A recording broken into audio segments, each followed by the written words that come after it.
Hour of 7:30 has arrived. I'd like to call to order this business meeting of March 12th, 2019 of District 116.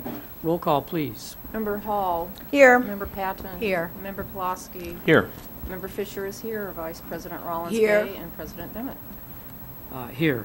We do have a quorum present. We're going to begin with another Tiger Spotlight this evening. What I'd like to do, if at all possible, if the board members can go out front. We have two teams that definitely should have the opportunity to have the spotlight shown on them this evening, as well as what they've accomplished here this year. We like to start with is probably beauty before age, right? So we'll start with Urbana Middle School 7th grade, 4th place state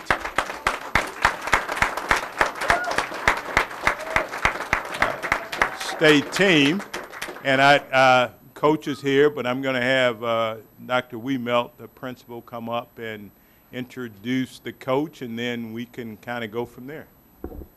All right, good evening. So I'm Joe Wiemelt, the principal at Urbana Middle School. I have the pleasure to introduce the 7th grade girls volleyball coach, Coach Ann Picklesheimer. This is her first year as coach at 7th grade at Urbana Middle School, and our first year coach takes us to the Final Four and gets 4th place in volleyball.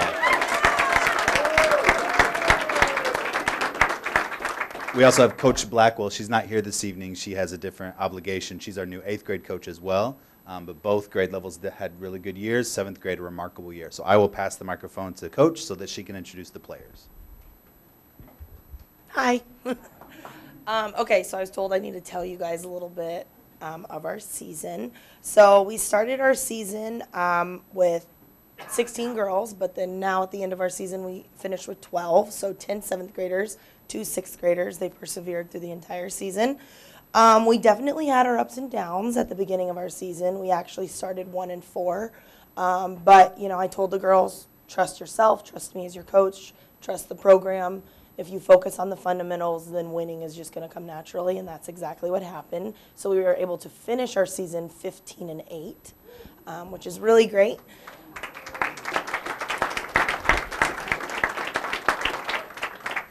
I could not have asked for a better group of girls. They came in, they worked super hard, they listened, they were a little squirrely, but that's what you get, and it's awesome. They were able to focus, they trusted me as a coach, which is great, which is all that a coach wants.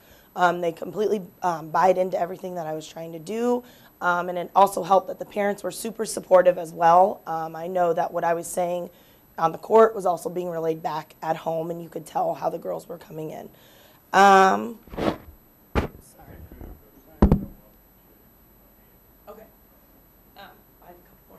Tell you real quick. Sorry. I'm sorry. This doesn't happen every year. So all in all, we finished 15-8. We ended up getting first place at the Muhammad tournament. We won our regional title. We won our sectional title. And we are also the second team ever in Urbana Middle School volleyball to go to the Final Four and place and earn a trophy.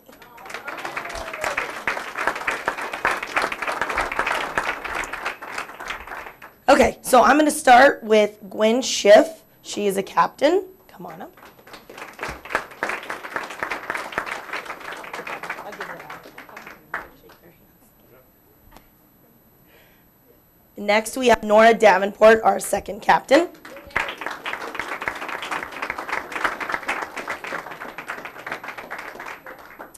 Azaria Brown.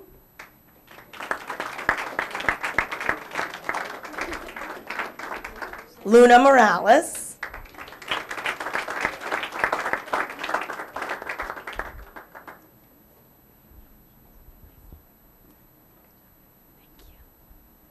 Micah Grisson.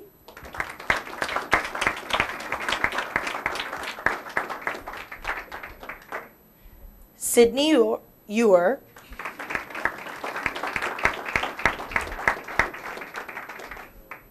Megan Stumpf.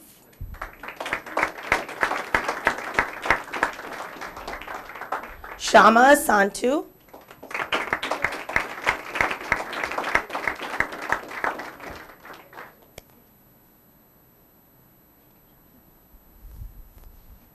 Anaya Williams.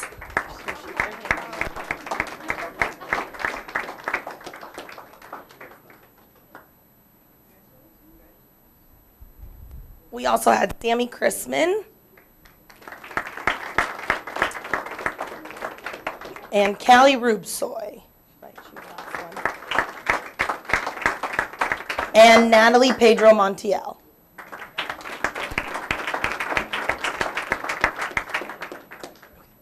Thank you.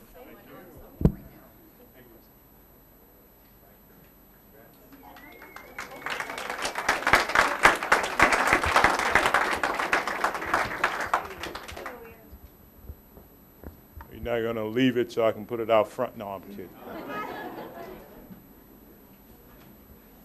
No, I actually received the 4th place medal, so that goes with my runner-up for soccer that we were at. So, yeah, so that's always a pleasure. It'll be in a very special place. Now we have the pleasure of introducing the Urbana boys varsity basketball team. Coach Verdell Jones. The team actually was able to win a regional, which was a tremendous accomplishment. I can't remember the last coach that actually won a regional. But we'll leave that to ancient history. But we want to give Coach Jones an opportunity to come up and say a few words, and I think he's got a few young men here as well.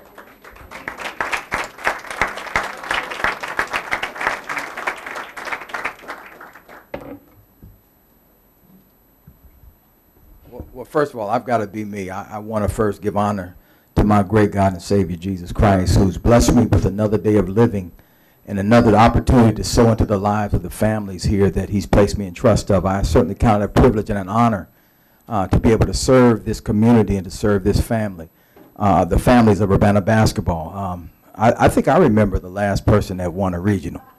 He happens to be wearing a gray suit with a blue flower tie.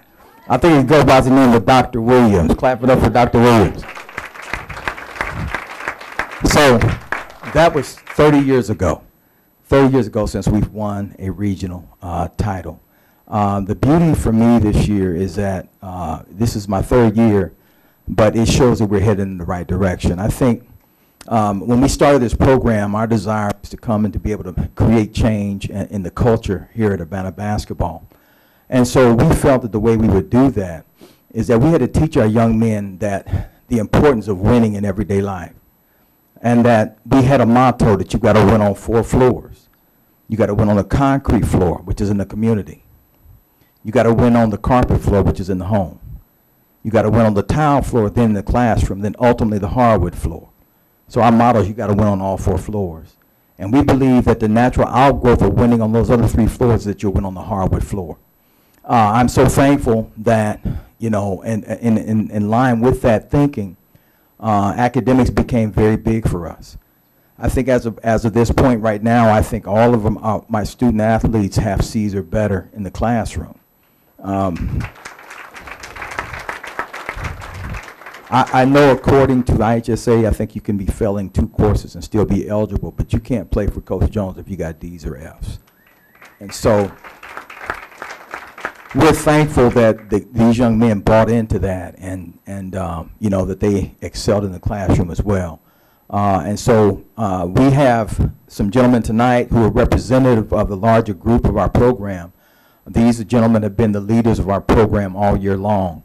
And it's just kind of appropriate. You know, some of the younger, our players are involved in other sports, so they're not able to be here tonight. But I'm just thankful for these young men and also, too, for this incredible coaching staff that I have. In order to do it, definitely clap that up. In order to build a program, it takes committed efforts of many, not just one. I'm so fortunate to have on my staff Dr. Joe Cross. He's a part of our academic study tables. If a young man has less than a C+ in any class, it is mandatory that he attends our study tables 4 days a week from 3:30 to 5 o'clock every afternoon. Dr. Cross, along with, he's got his PhD from University of Illinois, and our other assistant coach, Sean Hampton, is in the PhD program at the University of Illinois.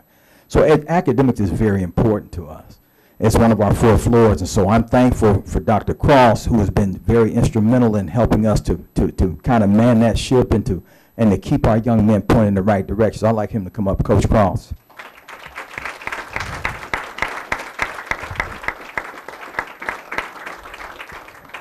Also, too, this gentleman is real special to me. His mother and my mother were actually sisters.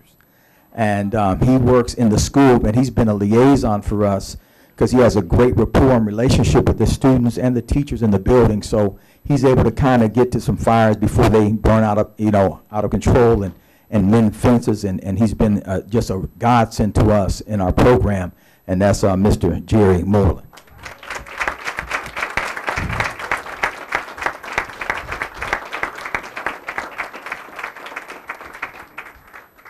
Also, too, we have a young man here who, when we talk about leadership, is the epitome of that. Kids need rides. He picks them up. Won't let anybody give him gas money. He loves his team. He's committed to his team. He's committed to his teammates, and he does whatever is necessary. When we won that regional championship, his responsibility is always to make sure he collects all the warm-ups so that we didn't lose any. And so everybody's running around, elated, jumping on each other, about to break each other's neck. And he's running around like, Coach, I'm missing a warm-up. I'm missing a warm-up. But that just shows how diligent he is and just the type of special man that he is. I know that great things are here for this young man. He's going to amaze us with his future, and we're excited for him. And this is Mr. Miller Calhoun.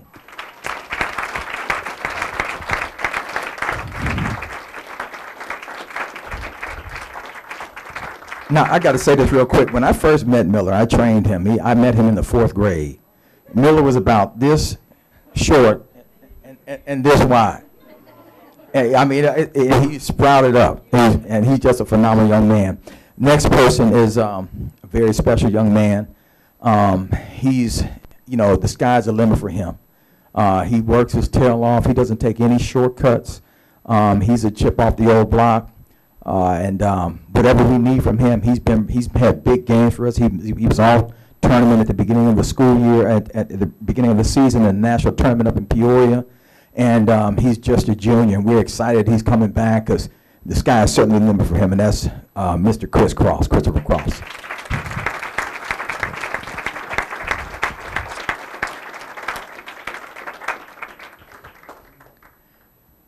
This last young man I've known since he was a baby. Actually, me and my wife babysat him.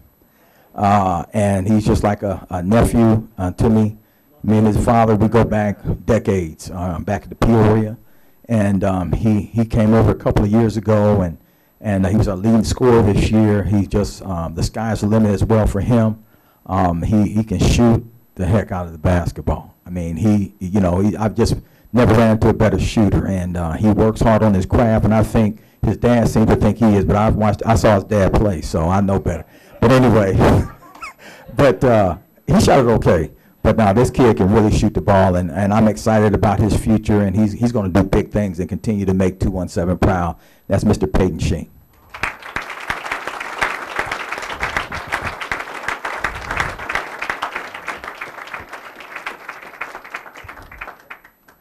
Now, and I'll be done real quick. Our schedule that we put together this year, many people would call it insane. As a matter of fact, over 80% of our schedule was ranked at some point in time in their state. Okay, we played a national schedule at the beginning of the year. We played Belleville West, who's still playing. We played Chicago Leo, who at the time was ranked number 2 in the state, in 2A. We played South Lake out of South Carolina. They were ranked 1 in the state of South Carolina. And then we played at Mobile of Fleur out of Alabama. They were ranked number 2 in the state of Alabama. We beat number 4 Bloom High School, who was ranked number 4 in the state 4A. We played Southeast. We played Lincoln. I mean, it goes on. And so there was a method behind the madness, because I believe that in order for you to grow, you must be pushed out of your comfort zone. And so I believe that, your ability to grow is directly tied to your ability to go out of your comfort zone. So we want to continue to push these young men in academics and social connections and all of these things so that they can be everything that we believe God ordained for them to be. We don't have the issues in our community because we don't have enough basketball players. We need young men who can take the tool of basketball and use it as a tool to become men of impact and implement change in our culture, where the testimony and the true essence of what we did when we had them in our care, the success will not be measured upon what they do on that basketball floor. We firmly believe that the testimonies of future wives and children will be the true litmus test of if Verdell Jones and his staff did their job while they had them in their care. And we don't take that lightly. And so we're just thankful for the staff here, for administration, for Mr. Starks, and all of those, and Mr. Wallen, those individuals who've given us the trust of these young men, and certainly with the God's help, we will never let you down. Thank you so much.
Thanks, everyone.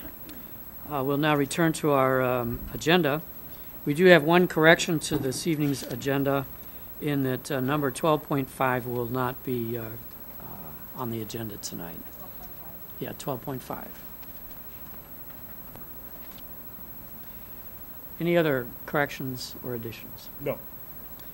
Hearing none, we'll move into citizen statements. We'd like to remind the board that, remind our citizens that if you need to address the board, please fill out a goldenrod sheet and submit it to our recording secretary, who will get it up here to the front. We want to make sure that everyone complies with the 5-minute rule, and want to remind people that citizen statements are for us to listen, not for us to converse. So with that in mind, we'll call Joe and Dr. Wiemelt and Crane Farrell. Kean. I'm sorry. I looked at that I and thought it was a R. I apologize for my handwriting. I do a lot more typing than writing. As introduced, I'm Joe Wiemelt, principal at Urbana Middle School. This is Kean Farrell, one of our 7th graders at Urbana Middle School. And we're here tonight just to talk a little bit about the opportunity that was discussed at the last board meeting in regards to student voice and student leadership at the board level. While the discussion last week was specific to high school, I had some students reach out to me over the weekend asking about the opportunity for middle schoolers to have a voice at the board level. Kean being one of them. He emailed me Friday night. Is that right? Yeah. Friday night. And checked it Friday night, responded back Saturday that he and I could meet together Monday morning during advisory and talk about his thoughts in regards to having a direct kind of opportunity to work with the school board from the middle school perspective. And so we talked Monday, and I said, well, there's a board meeting where we can do public comment, and we can present that together. And he thought that was a good idea, right? Yeah. So we talked a lot about wanting to make sure that you hear from middle schoolers, and can I use your words that we want to see board members in the middle school more often. Is that right? Mm-hmm. Okay. So we're not requesting a formal seat at the board from a middle school student, but we would like to talk about opportunities to have a connection in regards to just having a voice at the board level. And so we can work through a structure at the middle school to communicate back and forth with you from the students. We have student council. We have other student leadership opportunities, student leadership groups. And so we would just like to propose that for you to think about as you're thinking about a high school representative on the board as well. So, anything I'm missing? You good? Okay, all right, thank you.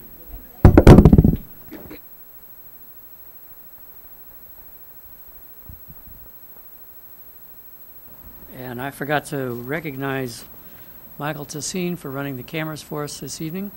So thank you. And if anybody isn't aware, there's a great article in the Echo that needs to be read that Michael wrote. Next up would be Rhonda Driscoll, followed by Matthew Ando, sorry.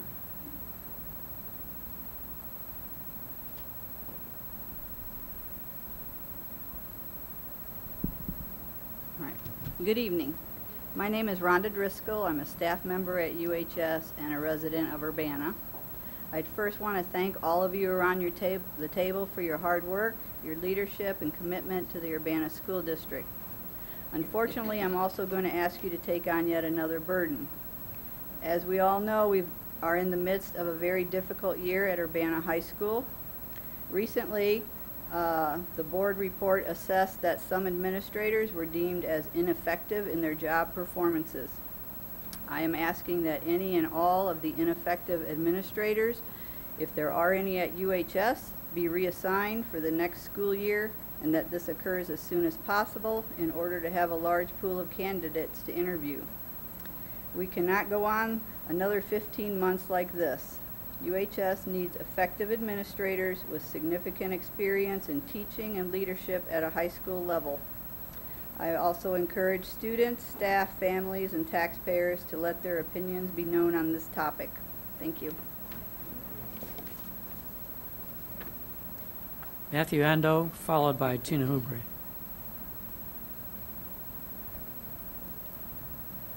Yeah, first of all, John, don't feel bad. I think I'm the only person who calls myself Matthew Ando. Everybody else shortens it to Matt. It's a Midwestern thing, and I'm used to it. You're lucky I didn't call you Max. Fair enough. So I wanted to mention two things. The first is, it could be I'm at a disadvantage to you since I don't actually know what focus group sessions were held for the superintendent by the superintendent search firm. I was very impressed with the individuals who were leading the search that I met when I did go to the focus group that I did attend, which was the sort of open one at Urbana High School. But I do want to mention that the demographics of the group who were there were, I don't know what to say, sort of not particularly representative of the school district. And so I think it's really important that as part of sort of figuring out what to do, you make sure that more voices get heard. That's the first thing. And the second thing I wanted to say was I was a little bit disoriented. One parent who was there was talking about possibly sending their kids to uni instead of to UHS. And this is actually something I know about. So I have spent several years working with the math teachers here at the high school, and I've also had some relatively ineffective interactions with uni trying to deal with math there.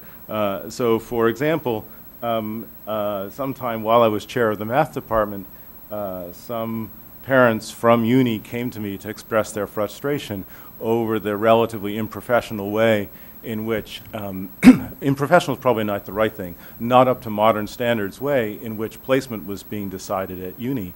And I wrote a long friendly note to the principal at uni explaining why what they were doing wasn't reflective of modern best practices and offering in the friendliest way I could that we had people who knew a lot about this and we could help.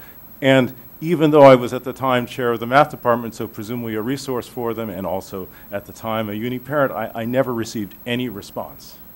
So the idea that somehow the Urbana, and by comparison, every time one of my kids, I don't even have to get involved, every time one of my kids has wanted to have some kind of negotiation about developing some kind of program that works well for them at the high school, they've been treated extremely graciously by the administrators, and they've always been able to work something out. And so my sense of the level of professionalism and concern for the sort of well-being of kids between Urbana and Uni is that, you know, UHS just beats Uni in every single instance that I've had to deal with, hands down.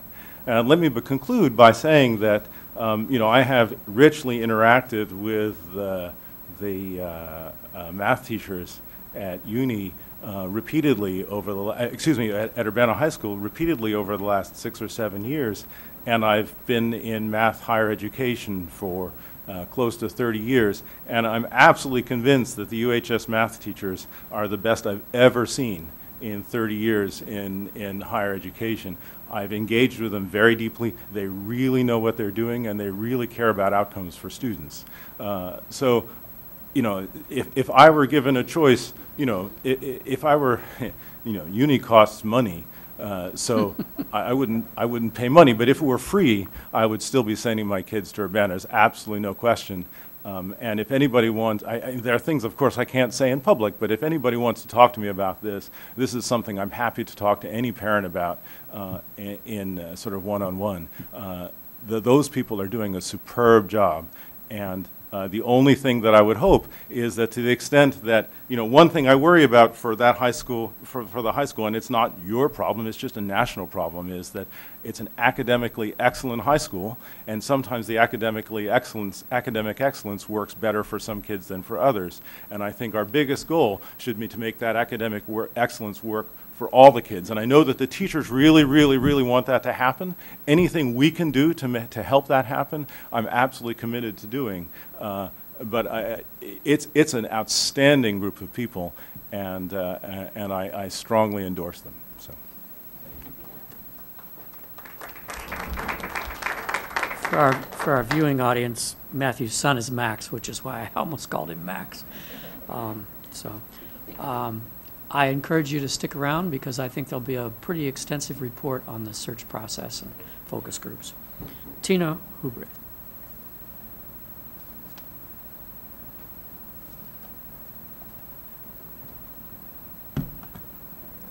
Hi, good evening. My name is Tina Hubre. Before I say anything directly to the board, I just want to make a quick shout out to Dr. Joe Wiemelt, the principal at Urbana Middle School. And this isn't just coming from me. A lot of people who don't share my ideas that I will express have also said that they are incredibly impressed with Dr. Wiemelt and the way that he has taken on a huge undertaking and just really tackled that. So thank you for everything. So to the board, I just have some questions, and I know that we won't engage in a conversation, so I will ask the questions, and then I'll make sure to email the questions out because I'm hoping to get some written answers to this. My first question is that the Board of Education Policy 280 states that, quote, the board adopts the Illinois Association of School Boards Code of Conduct for members of school boards, and that a copy shall be displayed in the regular board meeting room. And I'm wondering if you could point that out to us and let us know where that's located. So if not, maybe have that in writing as to where it's at, because I haven't been able to find it. Also, I'd like to know the Code of Conduct also lists in your policy, quote, I shall encourage and respect the free expression of opinion by my fellow board members and others who seek a hearing before the board, while respecting the privacy of students and employees. I'd like for you to explain how you have respected the privacy of them when you have repeatedly shared personnel and HR information with the public and with the media. I'd like to know how you've held up your level of professionalism by letting the News Gazette publish certain pieces of information and continue to uphold your end of that bargain. I'd also like to know, I'm hearing a lot of mixed messages regarding your commitment to restorative justice and racial equity, and that kind of started with, there was the outline that the board presented and voted on, and then since then, there's been a lot of mixed messages. So I'd like to know how the public can be certain that you'll assure that the new superintendent will continue to implement those changes that are required to equally serve our most marginalized students. How has the board abided in its own resolutions supporting restorative practices and racial equity? How have you, as individuals and as the Board of Education, challenged your own racial biases? How have you as individuals and the Board of Education supported and modeled restorative practices? Next, considering that you as the Board of Education members have struggled to meet your own code of conduct, my last question may be most uncomfortable. When you see another Board of Education member violate the code of conduct, how do you as individuals and as a collective board hold that individual accountable? What's going to happen if we hire a new superintendent who challenges the Board of Education about issues of racism and restorative practices?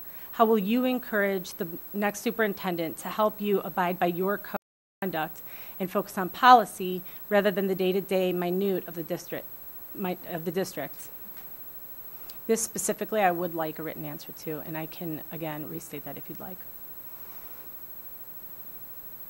Finally, I and many others are still waiting to hear more about this legal audit that you initiated that investigated predominantly staff of color.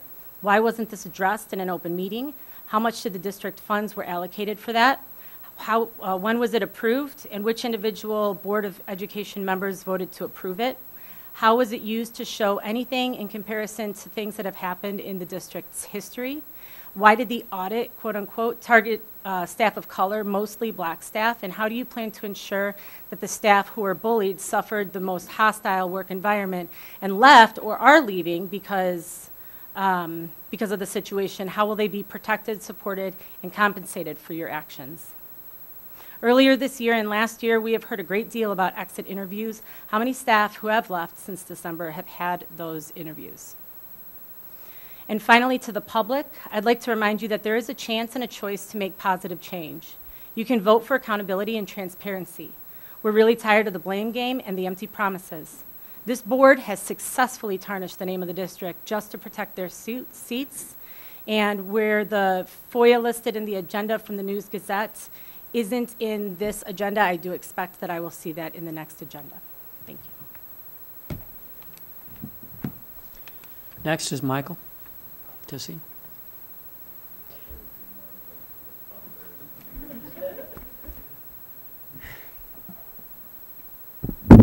All right, so I'm going to try to keep it short, but really just in light of the article that I don't know if anyone's seen it, but basically just, well, I don't know if everyone's seen it, but for those who haven't, just calling out the News Gazette for their repeated racist attacks and specifically connecting it to their, like, really hostile reaction to restorative justice ideas. So, in light of the response that received, I'm really hoping that this board, regardless of the situation, regardless of the circumstances under which the changes at the beginning of this year were implemented regarding restorative justice, I'm hoping that this board will continue to push further on those changes, because regardless of public opinion or media opinion, which again, from the response that we received, public opinion does seem to be behind you on restorative justice. But regardless of that, the job of like elected officials in a representative democracy is to make informed science-based decisions on behalf of their constituents. And the informed science-based decision is that restorative justice, when implemented successfully, reduces overall violence and closes racial discipline gaps. So, yeah, okay.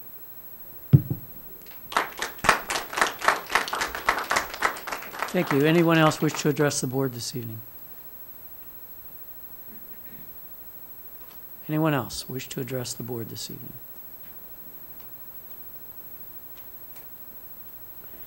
Seeing none, we'll move on. We do not have an exec session tonight. We need a motion to approve the agenda. As amended, so moved. As amended, thank you. Second that. Moved and seconded. All in favor, say aye. Aye. Those opposed, same sign. Motion's carried.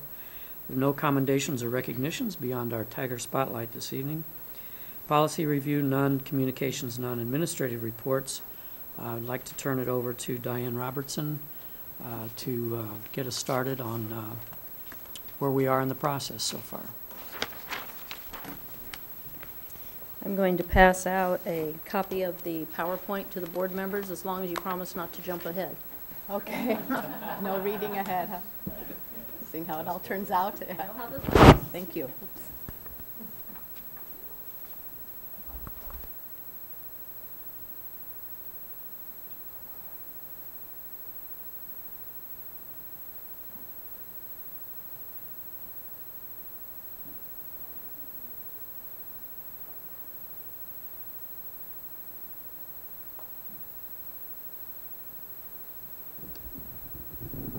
Okay, so I want to start by letting you know why I'm here by myself tonight.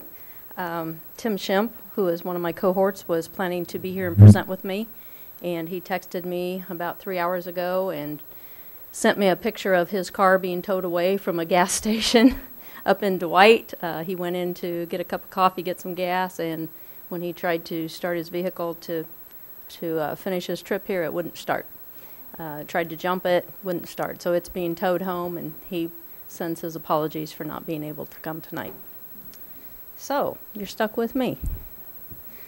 So, we had a wonderful long 2 days last week, being in the Urbana community, talking to lots of different people. The report that I'm going to go over tonight is jam-packed full of information, so I'm going to go through it rather quickly, but you can take your time to digest it then a little bit more thoroughly later. Everything that we're presenting to you at the beginning is what we heard directly from the stakeholders in the community, okay? Nothing of it is ours. Our part comes in at the end when we evaluate and then come up with a profile based on the information that we heard. So, I'm going to get used to this computer here. Okay, so just as a reminder, a part of our agreement was that we would conduct focus groups with a wide variety of stakeholders. We would put together an online survey to go out to all the residents in the district who could participate with that, and that we had a couple of open forums along with the focus groups, and that we would take all of that information and put it together to develop a new superintendent profile. A couple of ways that the profile can be used. The first way is that it can be used as a screening tool and an interview tool for when we are looking for candidates. We'll look to see that we can find candidates that most closely match that profile. It's important for everyone to remember that we're not going to find a candidate who has all of the qualities that is on the profile, but we will try to find candidates who have most of them. It can be used to develop interview questions. The board can use it to get a better understanding of the community's thinking. And also the community and the candidates can review it and get an idea of what's going on in the thoughts and opinions of the people in the community.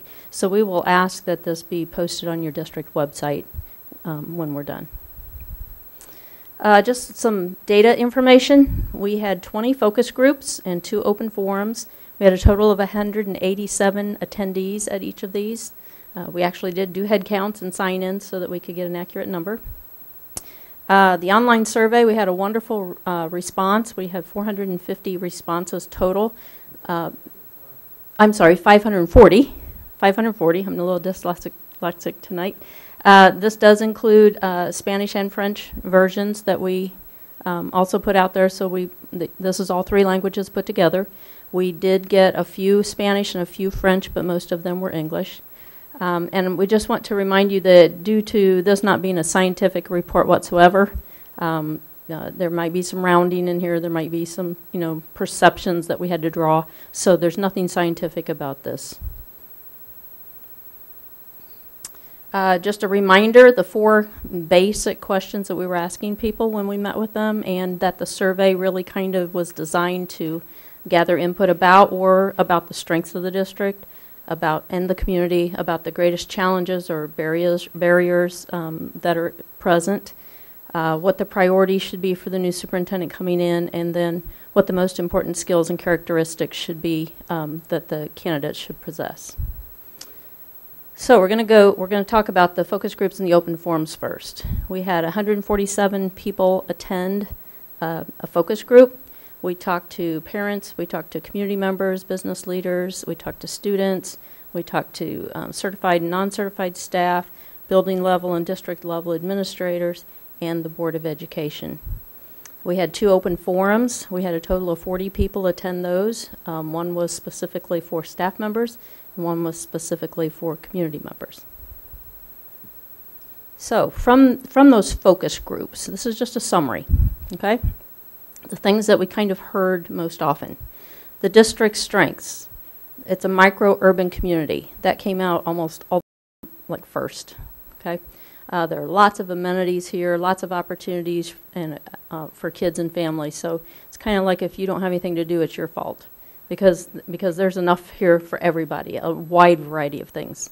The location is great. The proximity to the larger cities is great. You can do day trips to Chicago, to St. Louis, to Indianapolis, to Springfield.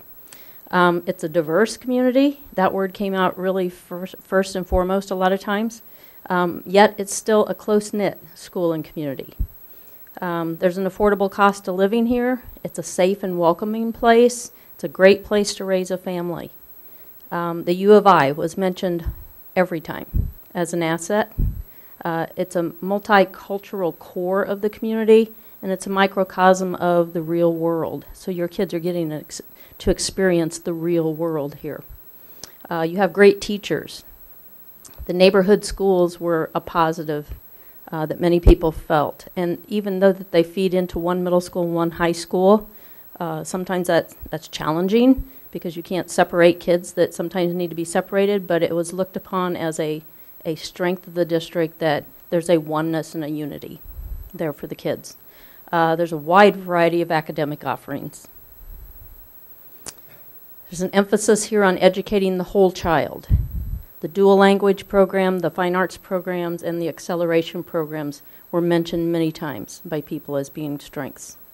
The partnerships that you have with the U of I or have had with the U of I, where students can have internship opportunities and teachers can work with the staff at the U of I. People are really proud of those things. Also partnerships with the local businesses and governmental agencies. Everybody's working together here. Parent and community involvement and support was mentioned many times, and especially the volunteer program, where you've got multiple people in the school district volunteering and helping with the kids. Historically, and that's the word that people would start off with, there have been good relationships and collaboration throughout. Not necessarily that's the case now. The school health center was a plus that was mentioned many times. We also heard that you were pretty proud that you were ahead of the curve in a lot of new initiatives and programs as they come down the pike. And the students feel safe most of the time. We spent some time with the high school kids, and a lot of what we got from the high school kids was what you see out in the press isn't necessarily the reality of what the school is inside. And so we just point blank asked them, do you feel safe at school? And their answer was, yes, a majority, most of the time, we feel safe at school. So some of the challenges that came up over and over again. There's no real clear vision of where we're going, and there's a lack of clear expectations. There's a tremendous loss of trust, broken relationships, and a non-collaborative culture. There's poor and inconsistent and vague communication. The changing student and family demographics is a challenge. It's becoming more low income and more diverse. Although diversity is a plus, it's a plus and a minus both. Has its issues and its good points. Diversity is a challenge. There's a racial divide. There's a race class silos exist, and white flight was mentioned many times as being a problem.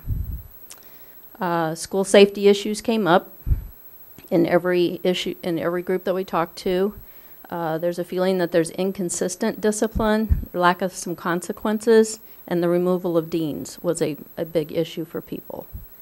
The poor rollout and implementation of the restorative practices programs were mentioned, but people generally felt the program was good.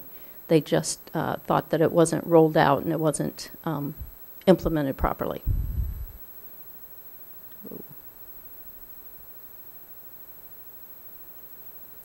We heard that there are unqualified people in leadership positions, and there's a lack of professional development for those people.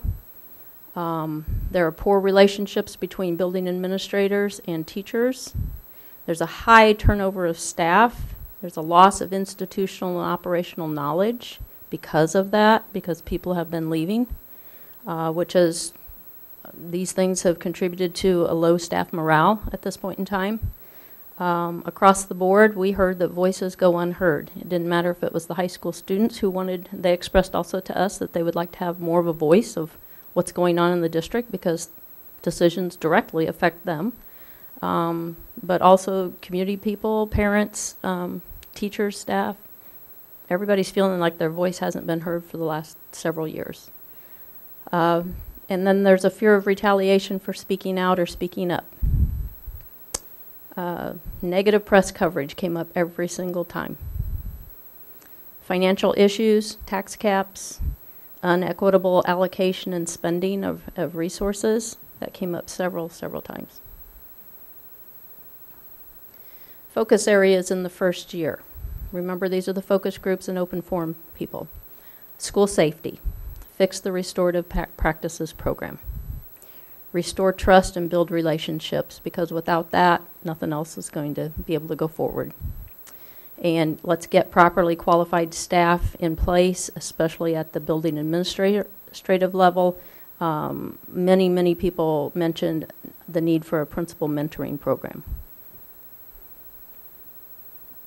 So the desired skills and characteristics of the new person, people would like to see someone who's highly visible in both the schools and the community.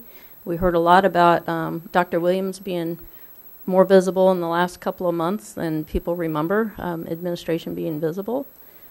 They want somebody who's approachable, somebody who's a visionary, a forward thinker and creative, a collaborative person who's a team builder, a relationship builder, an effective communicator, and especially an active listener, really listening actively.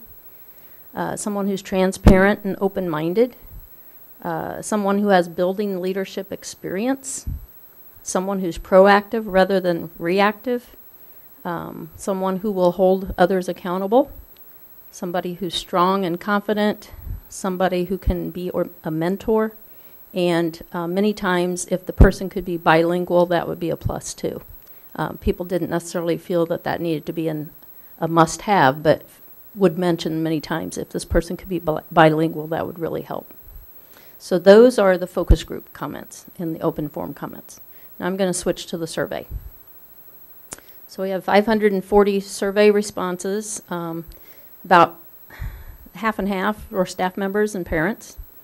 We had quite a few students take the survey. We encouraged them to do that, and they hopped on. I think maybe it might have been a class assignment at one point because there were several of them who happened to take it about 9:30-ish in the morning one day. Which was fine. A lot of good comments. Almost every student took time to make an open-ended comment at the end, so that was good. Community business people, about 24 people, and then people who term themselves as other, 11. So that does add up to 100. So the educational strengths that came out top in the survey. Quality of teaching staff was the top-ranked one. Opportunities for students outside the classroom, understanding and support of diversity, use of technology for learning, and emphasis on educating the whole child. Now you notice that over half the people that responded identify quality of teaching staff as being a strength. But then when you get to the second highest, it's like not even 40% of the people picked that.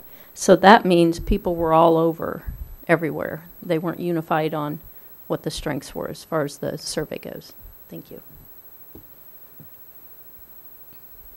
Needed educational improvements, the school learning environment. You can see that 64% mentioned that, so people were more together on that one. Quality of administrators, a vision for the direction of the school district, preparing students to be productive students, and challenging quality curriculum. And again, when you get to those last three, they're kind of divided there, or not necessarily a majority opinion. Now, as far as organizational and managerial strengths, Community support of the education. That was the top, but look at what the percentage was. Okay? Clean and attractive schools, racial equity, board governance. Those were the 4 highest. In the comments, we had a lot of comments from people saying, I wish I didn't have to make a choice in order to go on with the survey, because because a choice, at least one choice in each category to go on, because a lot of people said that they didn't want to make an organizational managerial strength choice. So because we're going to assume that a lot of people just picked 1 rather than 4 like they could have, that's why the percentages were so low. The improvements needed, staff morale back up to 70%. Student conduct and discipline, student safety, image of the district, things that we heard in those focus groups a lot.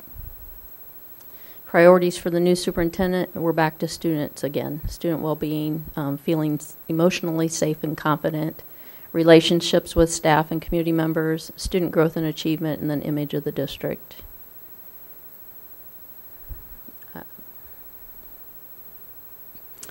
Characteristics for the and skills needed for the new superintendent.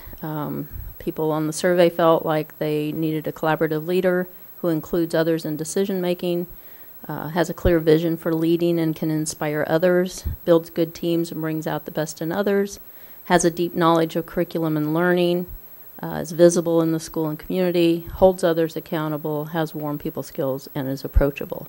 So you kind of see we're hearing some things like over and over again, okay? Now I'm going to have to refer to my notes for this next part. So after we had all this data, we also had we had over, well over 300 individual comments that came to us at the bottom of the survey, so we took into account what that was, what those comments were. And we also had several people that actually just emailed us cold with some input, so we've used all of that data too to come up with our emergent themes, which is what's going to be next. So our first emergent theme that came out, well, these aren't really in any order, but the first one I'm going to talk about is trust.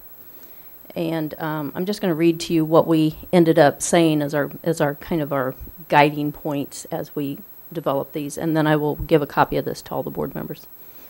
There are fractured trust layers throughout the organization. This has severely damaged the organization and has resulted in the loss of key staff, morale erosion, and a culture of fear at every level. This exodus is likely to continue until trust and rapport is reestablished. The new leader needs to be able to reestablish and rebuild trust and collegiality on every level, from the board, the superintendent, central office cabinet, building leadership teams, teachers, staff, students, parents, and community, all throughout. Our next key theme was communication. There is little to no targeted and timely communication to key stakeholders on new initiatives and key developments throughout the district. This person needs to design and implement a communication plan that will give transparent and timely information to those who need it inside and outside the district on a variety of issues. Sorry, I have a Mac I'm used to. Program design and implementation. Some of the newer programs, while effective when implemented properly, were started without proper collaboration and input from those who were to be affected. This resulted in a top-down edict and short-sighted implementation without proper planning, communication, training, and ongoing professional development. The new leader needs to have an established record of proper planning, communication, and execution of any new initiative that gets rolled out. Next one is finance. The district struggles to improve teaching and learning efforts due to misallocation of resources. The new leader needs to come up with a short and long-term budgetary plan that builds capacity as well as restores fiscal reserves. Mentorship. There are many new administrators throughout the district who need to be mentored. Offered training is needed and ongoing support in their roles. An outside partner such as IASA or hired consultants, etc., would be able to assist in this effort. The new leader needs to recognize this as an urgent need and make this a priority. Visibility and relationships. The need to establish relationships with teachers, building level administrators, parents, students, and community members cannot be overstated. The new leader needs to establish that he or she is invested totally in the Urbana community by making every effort to meet and interact with people in a variety of venues and with a range of methods. Collegiality. The new leader needs to ensure that proper input from staff and key stakeholders is given due consideration when any formative program planning is considered. This takes time, but results in better outcomes for students and higher buy-in from affected individuals and teams. Diversity. Urbana is a widely diverse community that is an advantage for the new leader. This person needs to recognize and incorporate diversity recognition, training, and strengths into the day-to-day operations of the district.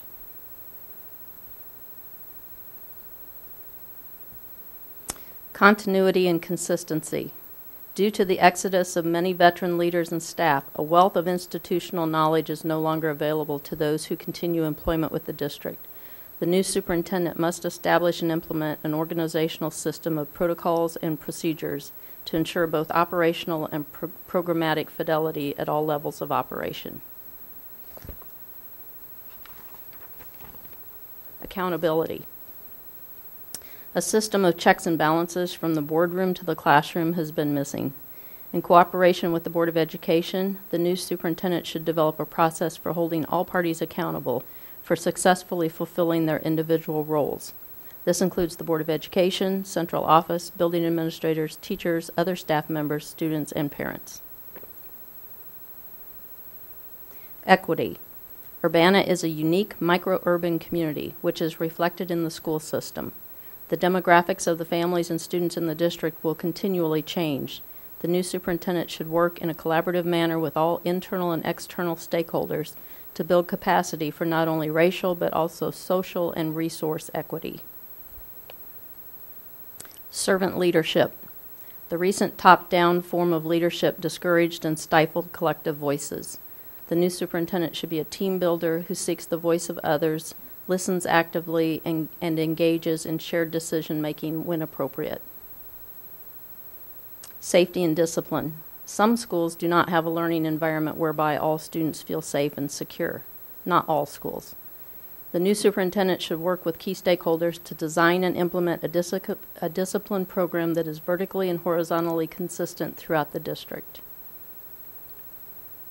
Healing, student focus, and image. The upheaval of the past 3 years' events have left many people in the district broken and hurting. A negative shadow has been cast that has tarnished the district's image and shifted the focus away from student successes. Through integrity and honesty and being compassionate and authentic, the new superintendent needs to help the district heal, project positivity, and put the focus back on educating all students. Visionary leadership. The absence of an aligned and clearly articulated vision for the school district has contributed to isolated pockets of improvement, as well as inconsistent and poorly understood areas of focus across the schools. The new superintendent must possess the expertise and skills to effectively bring together the district and community to motivate, foster, and inspire stakeholders through the development, implementation, and monitoring of a common mission and vision. And then finally, instructional knowledge. The new leader needs to have experience in the 3 aspects of curriculum, instruction, and assessment as they lead to great success for all students. Teaching and building level leadership experience for the new leader is an important consideration for all stakeholders. So those were the themes that kept coming out, and this is the profile then that we developed. So the new superintendent should be a person who is genuine, personable, transparent, approachable, accessible, and open-minded. A visionary leader who is forward-thinking and can inspire and empower others, leads in the development of both short and long-range planning to maintain a high level of academic and operational success in the district. Becomes vested in the Urbana community, develops authentic relationships, and works to establish trust. Is highly visible in the schools and the community, interacting with people in a variety of venues. Is collaborative, seeks the voice of others, listens actively, and engages in shared decision-making when appropriate.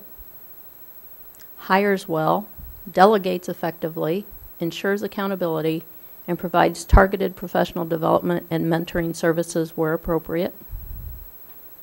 understands school finance and makes wise, equitable decisions regarding the allocation of limited resources, is creative and thinks outside the box, has successful experience as a teacher and building level administrator,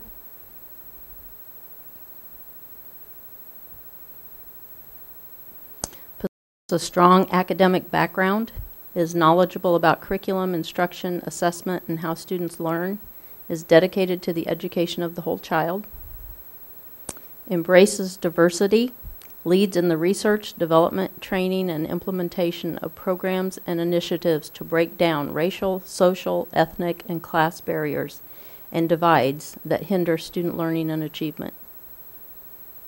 Works to create an environment that is conducive to learning and where students and staff can feel safe and secure. Understands the unique microcosm Urbana is and the effects demographic shifts have on schools and academic environments. Is an outstanding communicator who delivers school and district information in an accurate, timely, and straightforward manner, utilizing a variety of methods and venues, and works to create a more positive district image. And finally, establishes and implements an organizational system of protocols and procedures to ensure both operational and programmatic fidelity at all levels. Now, that's a tall order, but you guys have got a lot going on. So the next steps.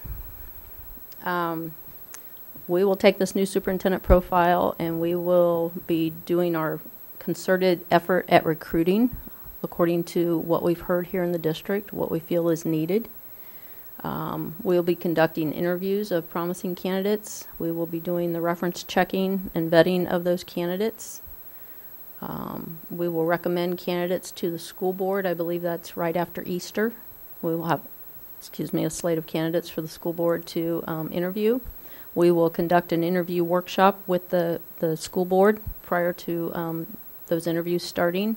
We will also be working with 2 interview teams, a staff administrative team and a parent community team who will also interview those finalists, and we will also put them through an interview workshop at that time, and we will prepare a salary and benefits comparison study for the board to use as they're determining a package for the new superintendent. The board will conduct their first interviews and choose 3 finalists. At that time, the board has decided to make public the names of those 3 finalists. Then I believe we're into the first part of May. The board will hold second interviews. I believe we've scheduled May 1st, May 2nd, and May 3rd for those. I think Lori's already got a schedule kind of tentatively drafted out for the day for those candidates, which is wonderful. You will hold a second interview. The interview committees will interview each candidate those 3 days, and we'll also have the candidates give a 10-minute presentation to the board on a subject of their choice. The board will make their selection of their finalists and do their own reference checking and negotiate a contract, terms of a contract. And the new superintendent will begin duties on July 1st. That doesn't mean you're going to hire the person on July 1st. That means probably around the middle of May, middle part of May, you'll be offering a contract. The 2 assistant superintendent positions will just be right after those. So after the new superintendent has been named, then we will have a slate of candidates to present to you for both of the 2 assistant superintendent searches, and the interview process can begin and the hiring process begin for those 2. So are there any questions?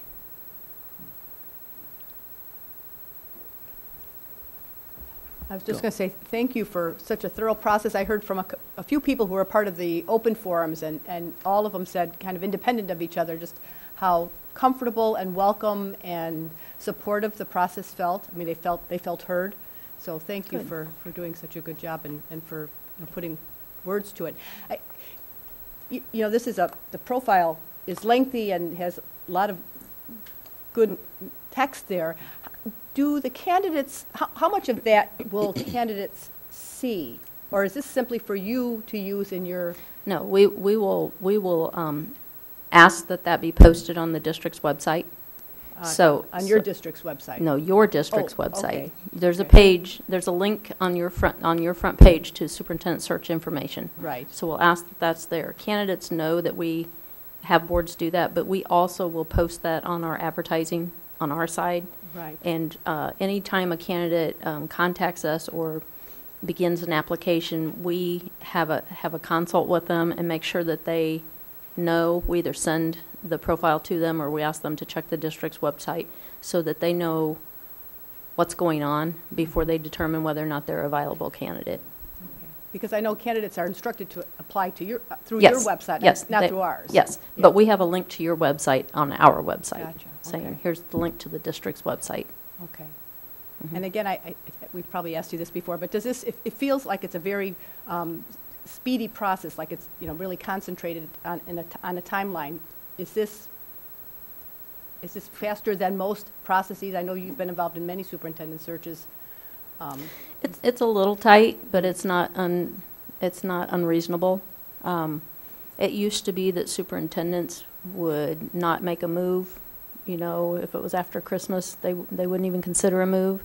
Now superintendents are moving all times of the year because the job is really a 12-month job. The school year fits in with the teachers and the kids, but the superintendent and district staff, they're working continually. So we see superintendents move around a lot more at different times of the year. One of our promises was if we can't find some good candidates and we don't think we've got some good solid people to bring to you, we're going to come to you and say, we think we need to put a pause on this. We might recommend that you continue or with an interim situation while we continue to look for good quality candidates. We would rather take more time than bring you somebody that you would feel like you'd have to settle for. And we don't want that. You can't afford that. So that's our guarantee to you. But we do have candidates who have applied already. We do have candidates, they're waiting to see what the profile shakes out to be. And we've got several names that we are on our call list. And it's not uncommon that the last 7 to 10 days before the deadline is when we get the big push. Superintendents are busy, and they know that Urbana's got a job out there. They know the deadline is April 11th. They've got that marked on the calendar, but they might be filling out all their paperwork on the 10th to get it in. Thank you. Right, Mr. Williams? I think one of the reasons we hired you is because you promised to not put us in a situation where we were having to settle. Right. We want the search to be done right and attract the best and talent for Urbana. Absolutely. Absolutely. Other school board members? You did a lot of work since last week. Yeah, I know. Putting this together. I had to tell my grandkids no a lot this weekend. I really appreciate it. I guess to Peggy's point, the profile is lengthy. Yes, it is. And I'm glad you predicated the remarks by saying that it would be difficult to find somebody who would Absolutely. respond to every point on there. Absolutely. And so, is that a concern? No, because you're going to find different skill sets and different strengths in different candidates. And when we bring you those candidates, we're going to bring you a variety of expertise. And through the interview process and through the vetting, through the questions that you develop, you're going to determine which ones best fit your most pressing priorities. There's a lot in here that needs to be done, but they don't all need to be done in the first year. They don't all need to be done the first month. But you're going to have to determine what the most pressing ones are. We've kind of suggested what some of those might be. Those are the ones you're going to need to focus on, and the candidates who have the stronger skill set in those areas might be who you focus on more than in some of the other areas. We might find somebody that's got almost all of them. If we have some veteran candidates who have had some experiences, that might happen. But we are not going to find somebody who has all of those. Other board members' comments? Questions? I think this is our progress report, and by board silence, we're indicating that we're giving them the go-ahead to keep moving. Okay. And so, I'm looking at everybody to make sure I'm catching. I think they just have their work cut out for them. We don't want to stop you. Oh, you're not going to stop us. Steam ahead, unless everybody's car breaks down or something. I'll be out there by myself. Yeah, And Diane, you I didn't would- even wear your Cub shirt today. So. Yeah, Diane, I was going to also say that, you know, having done a few of these myself, the profiles are pretty extensive on most of them, Yeah. right? Yeah. I mean, you have to take a look at them. So, and the other part is that even though you have to do a lot of work, they're going to have to do a lot of work when they start interviewing, Right. because you have to build a consensus. Mm-hmm. And most candidates can feel if that consensus isn't there, Mm-hmm. and they will walk away. Mm-hmm. It's So, a two-way. It's a two-way rendezvous that you've got coming up. They are going to be interviewing you in the community just as well as you're interviewing them, and it has to be a good fit for them as well as a good fit for you, or it won't work. Yeah. All right, I think you have your marching orders in Thank front of you. you, and Thank you. I know Lori's working on ours and working on our commitments as well, to let us know what our deadlines are. And so board members, make sure that you're keeping your calendar fairly open when it comes time.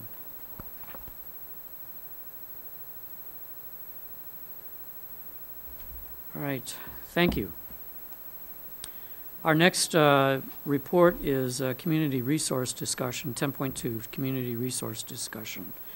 And this is an outgrowth of the topics that were put before us at our last meeting, and just a continuation of discussion. So I'm throwing it out to board members. The concept behind this was that we recognize that schools do not operate in a vacuum. We're operating within a community. We are a resource-rich community that sometimes fails to take advantage of many of the resources that are out there for us to work with. And in other times, those resources are extended a great deal. But I think that the issue of bringing this up before us was that we as a board were looking for, I think, we were looking for ways that we could then institutionalize our working relationships with our other agencies in a better way. Agencies. Plural. Community. Community resources. I shouldn't call it agencies.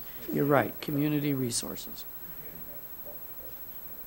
So, Ann, did you want to? No, thank you. You did a great introduction. I mean, it's just, this is just based on the conversations I've been having a lot since the beginning of the year, going to various organizations. I haven't made it to all the places I want to go to, but, you know, I've had conversations with faith leaders and people in other community organizations, talking to people about academic tutoring services and things like that. And I'm thinking about the kids who really want extra help that aren't getting it necessarily within our building. I mean, our buildings try to offer as much as they can, but we do want to get support from other people.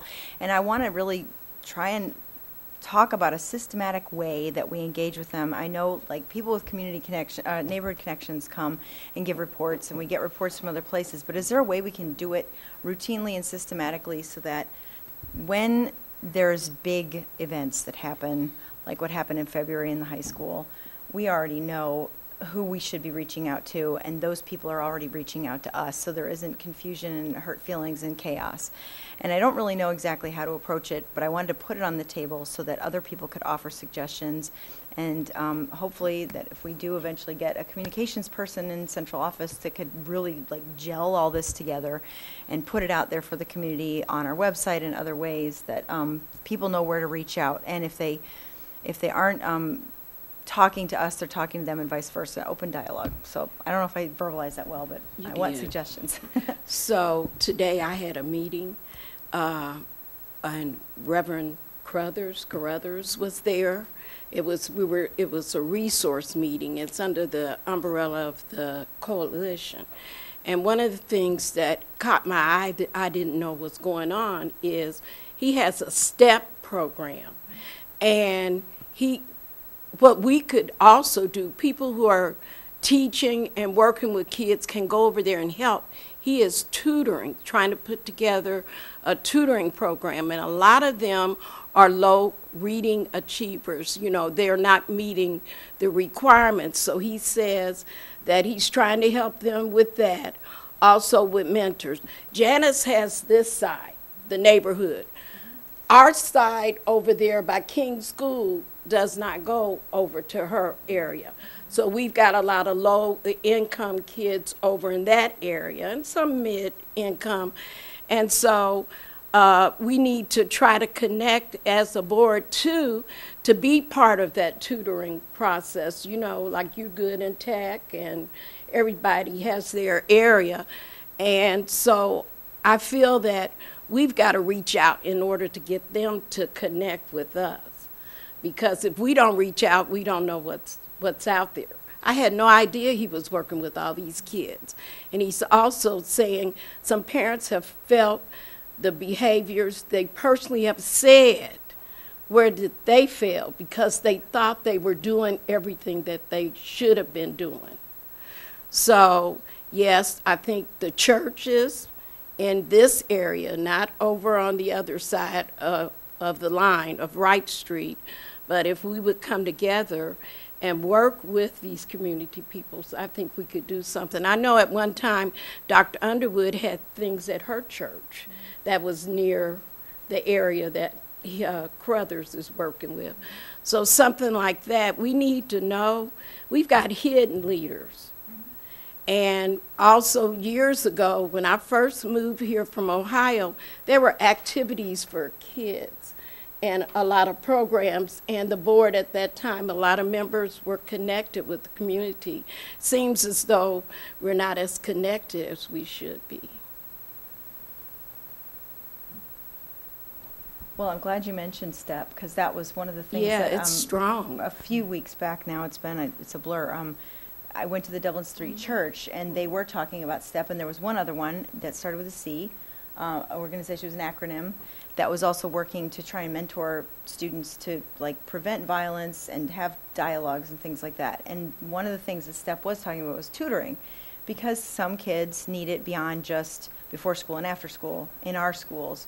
And so, yeah, they were talking about what they want. They're ready to start working with us. That's the impression I got from Reverend Carruthers and other people, but how do we put it together? And, you know, not just from that one church community, but I know there's other resources out there. I mean, the YWCA or the, you know, just other places on campus or neighborhood connections, the library. I don't know. What have we done in the past that's working, and what can we do to shore it up? Janice is doing a great job, but she can only hold so many kids. Exactly. And so I think there's another area that we need to reach out to, because not all kids are going to, you know, be in Splash. Right, exactly. Okay? Or not all kids going to be at the Y. It's costly. Not all kids are going to be, unless somebody provides them a scholarship. So we have to come up with something that even if we get the kids involved, we get the parents involved. So, I mean, we have lots of good intentions, and I'm just trying to think what's practical. What's the practical? What is within the rules and regulations that we have to follow as a district, and then how do we just get something rolling? I mean, who do we talk to? Who's the best person to reach out to in the districts to start with, who has connections with those people, and we can see what kind of services they can support to us. Maybe this is already going on and I'm not aware of it, and I'm just educating myself and nobody else, but I was hoping that if I have questions, other people do too. I mean, that was what immediately came to my mind is I certainly support the idea that we, you know, avail ourselves of, you know, as many community resources as we can. And I suspect, and I'm fairly certain that we're doing that to some degree, you know, through the various parent engagement, community engagement people, you know, both at central office like Ms. Webster and LaVonda Smith, and then, you know, their kind of counterparts in each building have are doing that to some degree. Maybe not enough, maybe they're not talking to each other. You know, certainly we're not aware of all those connections, but I guess that's where I would want to, I wouldn't assume that these connections aren't happening. Maybe they're not happening enough, but I guess I'd like to find out how that's working through our professionals who are doing community engagement and parent support stuff in the community. And then the whole community, Champaign-Urbana Coalition, you know, I've never seen any of you all there. I've been there. Yeah, I haven't gone this year. I stopped for a while, but they're getting stronger because the gun violence and everything is in Urbana. Yeah. So that's another way that they've been forming subcommittees. So that's exactly how this resource committee came about, through the subcommittees of that. And it's Champaign-Urbana. It's not just Champaign Coalition, because Diane Marlin goes. So like I said, it's a two-way. Their board and their Unit 4 is very highly represented at that meeting. So those kind of things. Then you get to know what's going on, and you can feel what these kids are going, and then we can do something in the schools to, you know, combat this behavior. Our schools aren't represented at the community coalition meetings? I mean, I know Jennifer we used to be. We've actually got 3 people there. Okay, Oh, you I got knew three. we We did, got yeah. Janice Mitchell. We also have Linda Gibbons. And we also have Lucia Maldonado. I mean, the thing you got to understand about community resource is that we live in a very fragmented community. Right. And you can't be at everything. Right. Unless you're ready to pay people to be at everything and have resources to support everything. So you remember when the lady Diane was talking about focusing? You have to be able to focus on what you want to provide or what are you trying to accomplish. I was at the program with Reverend Carruthers the first night. Actually, it was February 5th. And so I was there for that.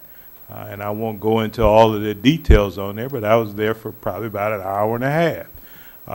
There are a lot of programs that children have the opportunity to be tutored at throughout the community. One of your future board members has been a very staunch community person working with Girl Scouts, Boy Scouts, basketball teams. I mean, it would be very difficult to get something for everybody.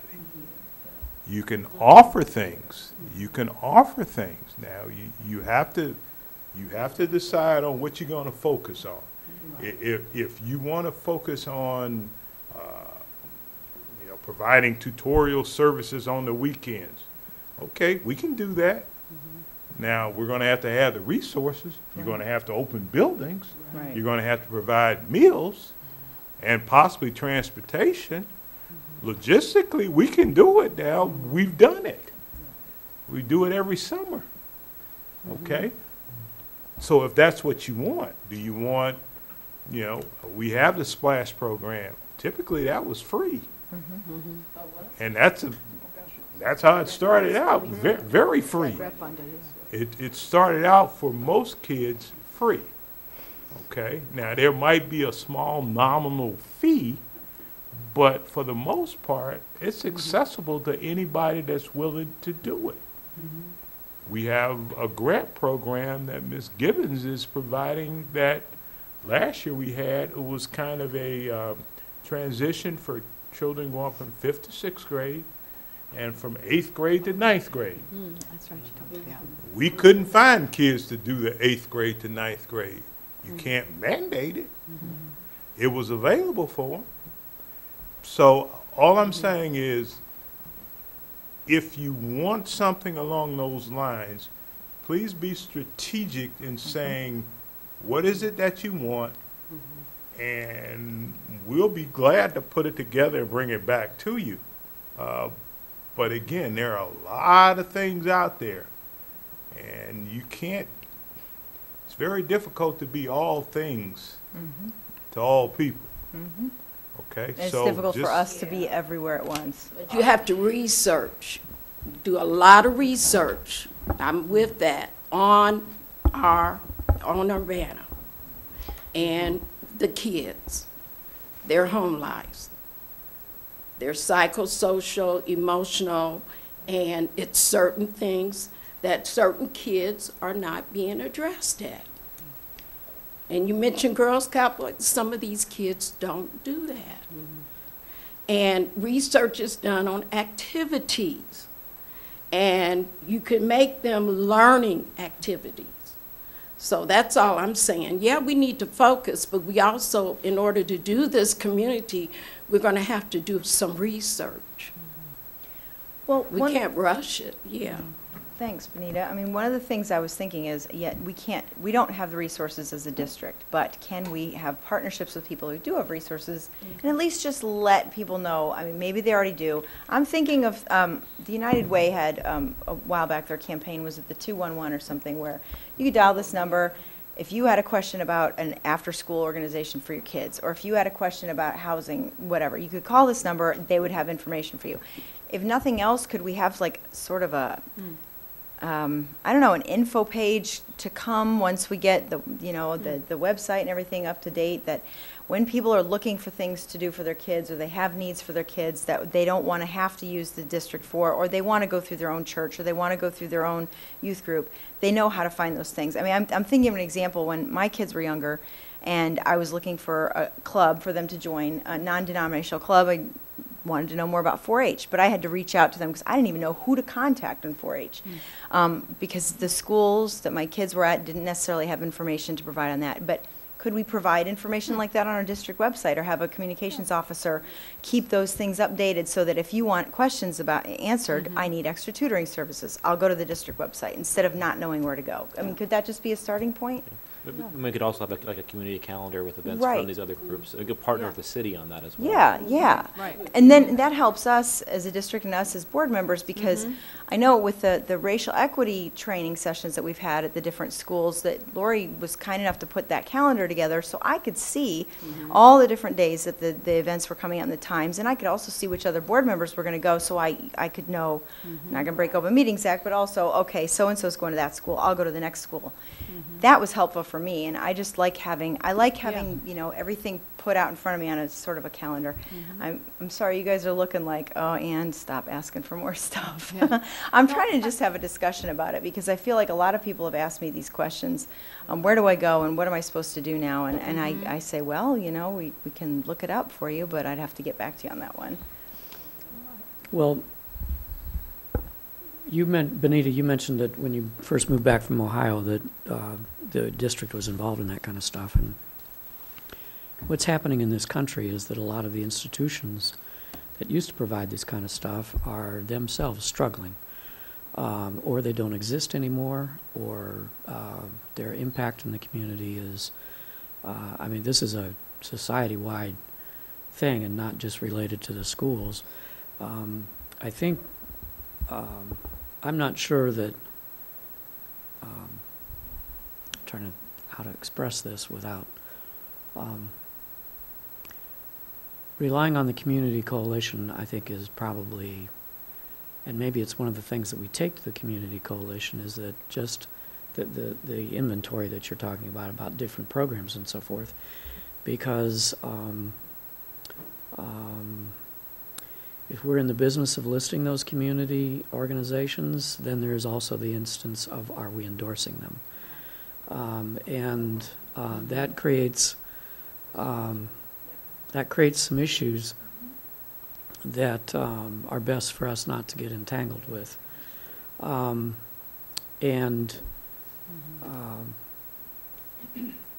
It's as a result of that diminution of the community network and the community fabric is why 40 years ago there wasn't a need for Splash, because other groups did that, and other groups started falling away, so we had to invent something for after school, so we invented, and now we fund Splash. In in many instances, I agree with you that kids don't, or families don't know where to turn. In many, many other instances, families are pulled in 15 different ways at once. And it's hard to figure out what to do and what to concentrate on. You mentioned Tori being a Scout leader. Well, those kinds of organizations that used to be really well attended are now hard pressed to get kids interested in doing it. The first pull away was sports, and now we're finding that even on the sport front, that things are getting more fractured. And then the issue of performance in school, which is why we're here, and I don't want us to lose focus on the fact that the purpose of this board is to make sure that our kids in this community have the best educational opportunity possible, and that it's set up in a way that they can take the best advantage of it possible. But I would take the viewpoint that we need to be a part of the network in the community, not the network. We need to be a part of it. And the reason the community pulled together the coalition in the first place was to create that network and to be involved in that. I was in the working world back then and was remotely but still involved. The agency I ran was very involved in the creation of the coalition, along with many other people. And it's that collaborative group that we need to rely on to help us. Taking them the idea of having a web page of how do I get in touch with this is probably a good one, and may not be one that the coalition has taken up in a big way. And too many times, having been a 50-year plus resident of Champaign-Urbana, we come up with a problem, we start a new solution rather than looking to see what's already out there that can help support and get the solutions resolved. So I also think we would be remiss if we didn't take advantage. We have 800 parents, community people involved in a group now, and that's probably the largest, dwarfs the size of PTA, dwarfs the size of any other group that's been involved. And they have come to us many times and said, what can we do to help? Communicate with them, let them know that maybe this is something that they're sitting right there, that this is something that we need help with, that in all honesty doesn't fit our budget priorities. We've got many other things that we need to spend money on, so those are my thoughts. Then I did not mean to say that anybody wasn't doing their jobs, or that we, you know what I mean? Like community connections and neighborhood connections and everything. I know everybody's doing great work, and we do have the wonderful parents advocacy group that we can rely on, and the mentoring program, and all the other parent volunteers. I've been hearing, tons of parents emailing my neighborhood and other, places saying, we want to help, show us how to help. And, they say, go and talk to the volunteer coordinators in your kid's school. So it was just basically to start a dialogue to see what is out there, and do people know what's out there. So it's not to create work for anybody. By any means, I did not intend that. No. Good question. So we got so many people moving in. I'm serious. So many moving in that are not from here with the kids that don't know what to do. I'll say that part. And we're facing a crisis. Yeah, we're even facing a crisis in this school system right now of institutional memory is fractured at the moment. We have 3 individuals acting as interims that are district experienced, and so we've hopefully brought some of the district we have not completely lost district institutional memory, but it was in the presentation earlier tonight that we've had an exodus of staff and administrators, and with that walked out a whole lot of knowledge about Champaign-Urbana, and it's just going to take us a while to get that back. Just want to make sure that you don't misunderstand. The idea of having a list or someplace someone can go to, I think is a great idea. But understand, everybody's not online, okay? So you've got to utilize the opportunities that are available to a lot of the families that you seem to be alluding to, but we haven't said that. When I say focus, what I'm saying is that you can talk around an issue and never get to it. So if what you're looking for is some way of making sure that families are aware of different opportunities, resources, and those kind of things, I think the community coalition that John alluded to might be the best step to say, hey, look, we see this as something that needs to happen, and since it is a community coalition, they will probably be a lot better able to put something together to make that happen, you know, for the entire community, more so than Urbana School District 116 trying to figure something out. Because believe me, I know politically Wright Street is a dividing line, but as an educator, Wright Street is just a street because kids pass back and forth, families pass back and forth, and we have to start looking at it that way. So I think the idea is great, but I think the community coalition is really the place where a lot of this can be vetted. And I know they're looking for people to be a part of it. And so I'm saying that this has been something that has come up again and again and again and again. And maybe through the community coalition, they can address some answers. Possibly, because I know they've heard it before. Okay? So that's all, just to clarify. Okay, anything else, board members? Prepared to move into our consent agenda then.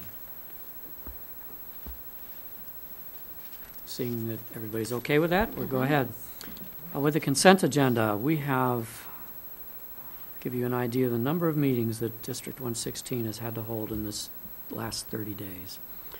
Minutes from our 4 January meetings: January 15th study session, January 22nd business meeting, January 23rd special meeting, and January 28th special meeting. And then I believe there are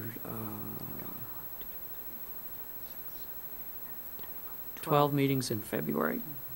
February 1st special meeting, February 5th study session, February 7th special meeting, February 10th special meeting, February 13th special meeting, February 17th special meeting, February 19th business meeting, February 20th special meeting, February 21st special meeting, February 24th special meeting, February 25th special meeting, February 26th special meeting, and so far 3 meetings in March. March 3rd special meeting, March 5th study session, and March 7th special meeting. Minutes of all those meetings. Approval of February bills for payment, and we don't have a big long list. This is because the board meeting got moved up a week. We normally meet on the 19th, on the third Tuesday, and we still have to issue our checks on that third Tuesday. All right, so we're approving these in advance. Yeah. And no interfund loans this evening. Various personnel items and IHSA membership renewal for the 1920 school year. Is there a motion to approve the consent agenda? Seconded. Moved and seconded Roll call, please. Member Hall? Yes. Member Patton? Yes. Member Flosky? Yes. Member Fisher votes yes. Vice President Rollins? Yes. And President Demmett? Yes. For our individual action items, we have various gifts. Patricia Brown Barnes of Urbana donated $200 to support the Urbana Middle School band trip. Priscilla Crone, and Gerald Fry of Urbana donated $200 for testing goodie bags. Following made a donation to Urbana Adult Education Center: Leslie Philman, $100, Carol Belber, $50, and a $500 anonymous donation. And then Lexi Heeman, I hope that's pronounced correct, of McKesney Park, donated 10 children's coats to the Urbana Early Childhood, valued at $400. Is there a motion to accept the gifts and send thank you notes? Yes, so moved. Seconded. All those in favor say aye. Aye. Those opposed, same sign. Motion is carried. Next in front of us is the IMRF early retirement resolution, which we discussed at the last board meeting. And the administration at that point in time recommended that we not offer that. Any further discussion about that? No. Is there, we have to vote it down. So is there anyone wishing to make the motion?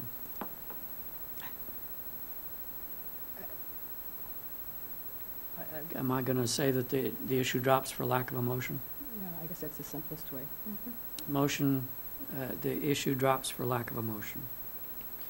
12.3, 2019-2020 and 2020 and 2021 district calendars. And again, we had a study session about this last time. Anybody have any further comments? Jean, anything to say? Anybody have any further comments? Motion to approve the administrative recommendation would be in order. I'll second that. Moved and seconded. All in favor say aye. Aye. Those opposed, same sign. Motion's carried. Voltus agreement. We also discussed this at our last study session regarding modulating our electricity use and being compensated for doing that. I move approval of the Voltus agreement. I second that. Moved and seconded. Any further discussion? All in favor say aye. Aye. Those opposed, motion is carried. 12.05 is dropped. We have, at this point in time, we are still calendarizing future executive meetings that will occur between now and next, but we don't have any dates yet established, do we, Lori? March 26th for a student discipline hearing. And special meeting for RIF. Thank you for reminding me of that. For reduction in force, we are required to do that by March 27th, so that'll be part of the agenda for that evening on the 26th. 5:30. 5:30 p.m.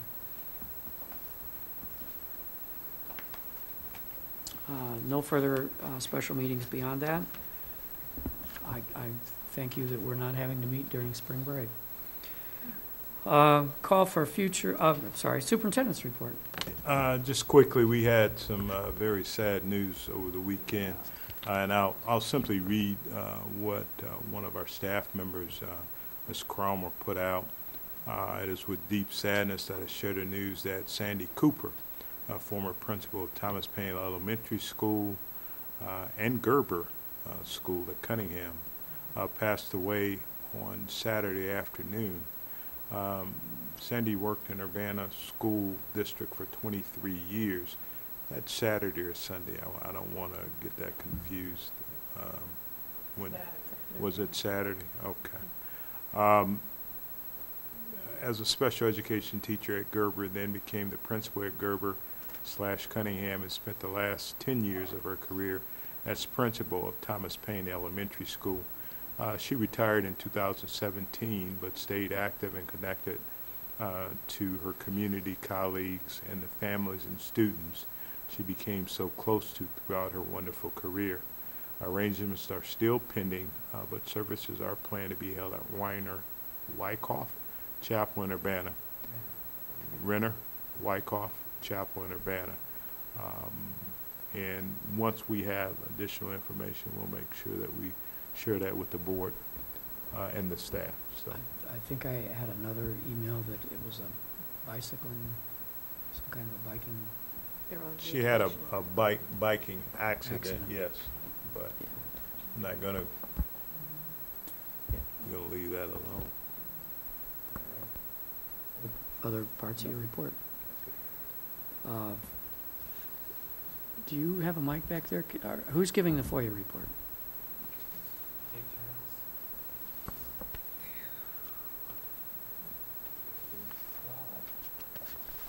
Shauna will be glad to read the FOIA report.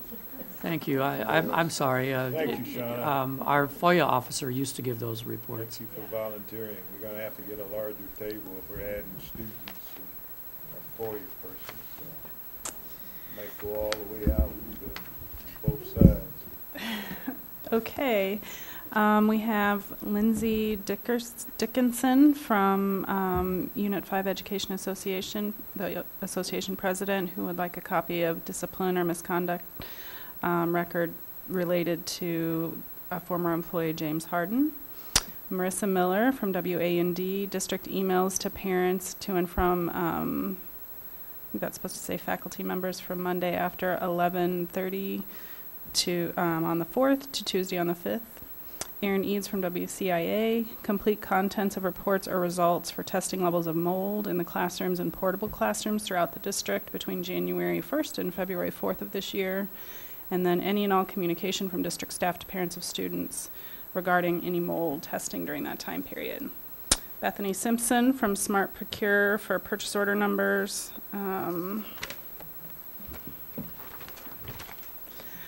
Deke Mills, text messages discussing business between Catherine Barber and Brian Lake from January 2018 to December 2018. Email, text messages discussing mentoring or pertaining to USD 116 business in the Board of Ed. And David Guth or Julia Guth between January 2017 and December 18th. Email and text messages sent to or received by Kevin Erlinger between January and December 2018 pertaining to or mentioning Samuel Bindum or Dr. Donovan.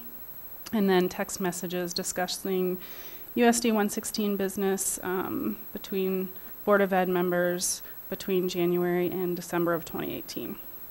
Lee Gaines from Illinois Public Media, invoices received from the law firm, from our law firm from March 1st through 2018 through February 11th, 2019, including the total amount spent on legal services and any firms the district contracted with between January 1st, 2014 and March 1st, 2018. Date includes dates for all legal expenditures. And then one from Colette Waghiren, sorry if I mispronounced that, Neil Gerber and Eisenberg, Carl Foundation, a whole bunch of public records. I assume you don't want me to read that all of that. Is that fair to say? Okay.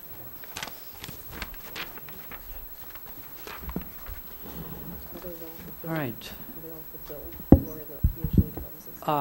Are they fulfilled? They're all fulfilled. All right. Board reports.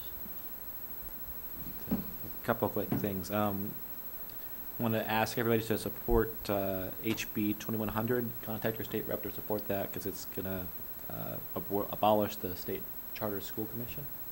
It's a benefit public education. The Illinois Education Association also thrown their weight behind this effort. So we want to consider passing a resolution to that effect at a future meeting. I also want to thank Todd for passing out a sample policy from a district in Minnesota that really looked great, something we could probably adopt with regards to how to implement having a student representative on our board. I think it would kind of grease the wheels for us to get this done more quickly. So thanks to Todd for that.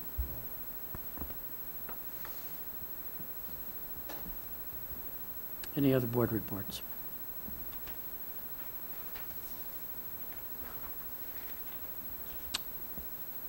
We are exhausted.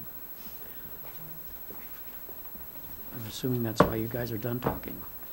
Motion to adjourn would be in order. Second. Moved and seconded. All in favor say aye. Aye. Those opposed, same sign. Motion's carried.